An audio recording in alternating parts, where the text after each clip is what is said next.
17 more perfect than Cell?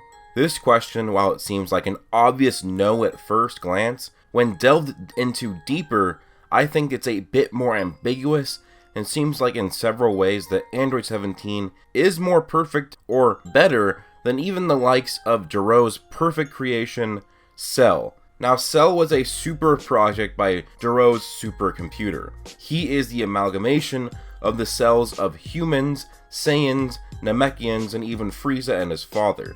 He has many of the best traits of these races. He can regenerate like a Namekian, get Zenkai boosts like Saiyans, and much more.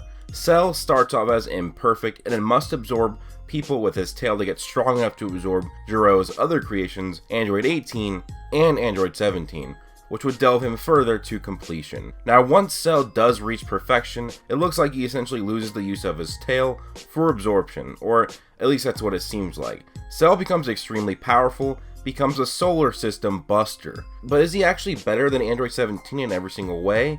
Is he truly perfect?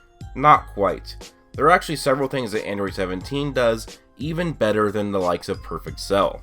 Android 17 is an infinite energy model, which means he can never get tired, he will have infinite stamina, and this does not pass along to Perfect Cell, making it much harder for him to get weaker over the course of a fight.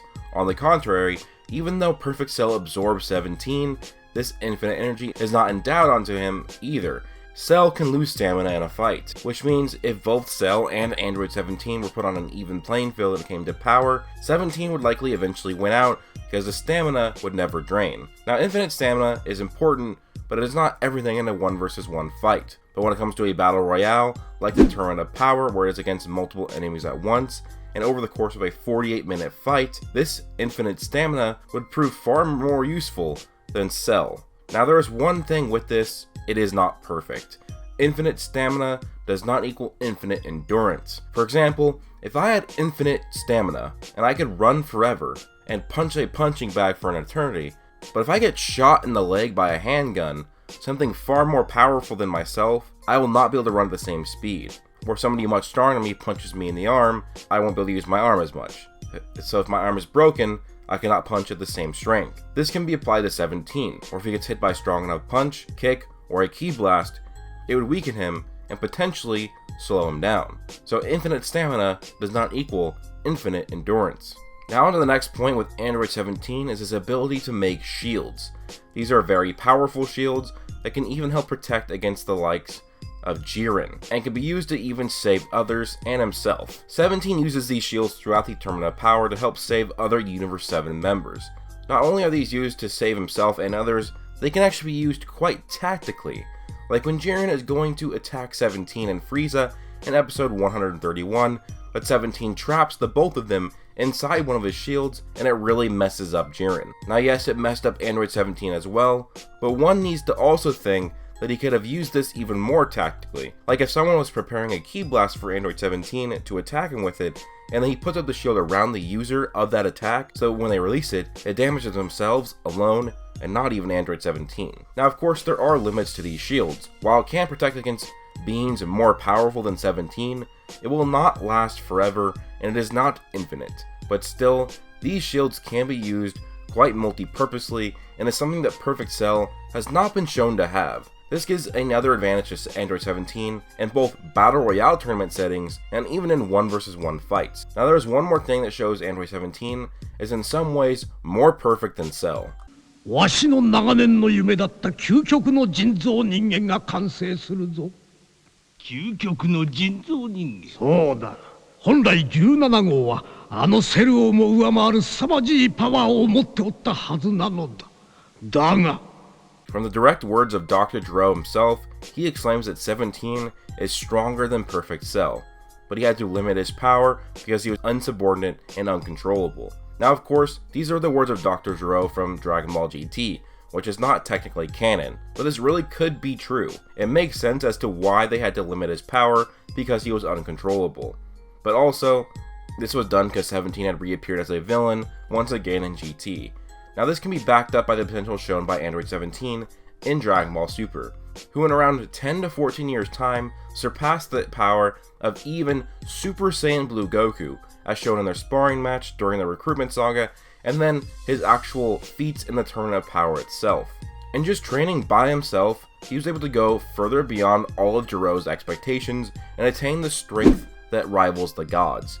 Now this means 17 has extremely high potential, which, if you pair with his infinite stamina, probably makes training a lot easier and a lot better. Now you might say, well, Cell has the cells of Frieza, so he has high potential too. But that is kind of just speculation.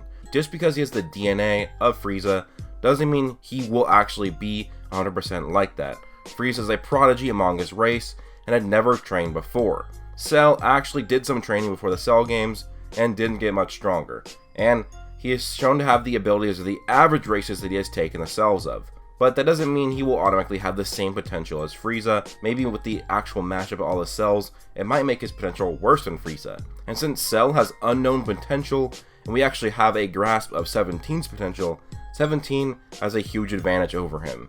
Now these are 3 areas where 17 has a huge advantage over the likes of even Perfect Cell.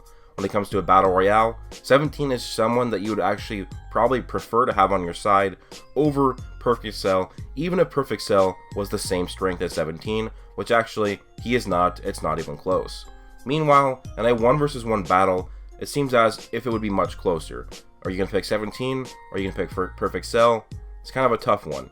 Now, Perfect Cell does have some interesting moves as well, like he can use the moves of his enemies, like he can use the Kamehameha, he can use the instant transmission, he can get a lot more powerful, and potentially he can absorb.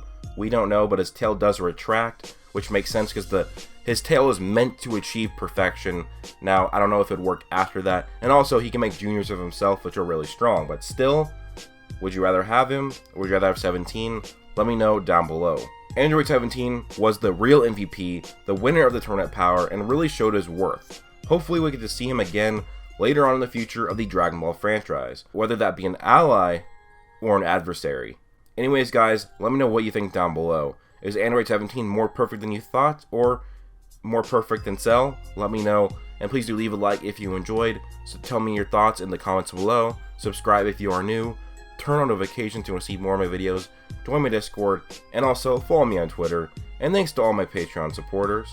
So my Super Saiyans is Hodag Hunter, and my Super Saiyan 2s, Darius, Israel Flores, Locke, Anime Paradox, and Mystic Ghoul. And also thanks to my Super Saiyan 3s, Scotland Serenity, Diraj Payton, Sin Overlord, and Griffin Jacob. And thanks to my new Super Saiyan, Danielle Toro, my new Super Saiyan 3, Dante's Ware. Thank you guys so much for all the support. It really does mean a lot, and I hope you guys all have an amazing day.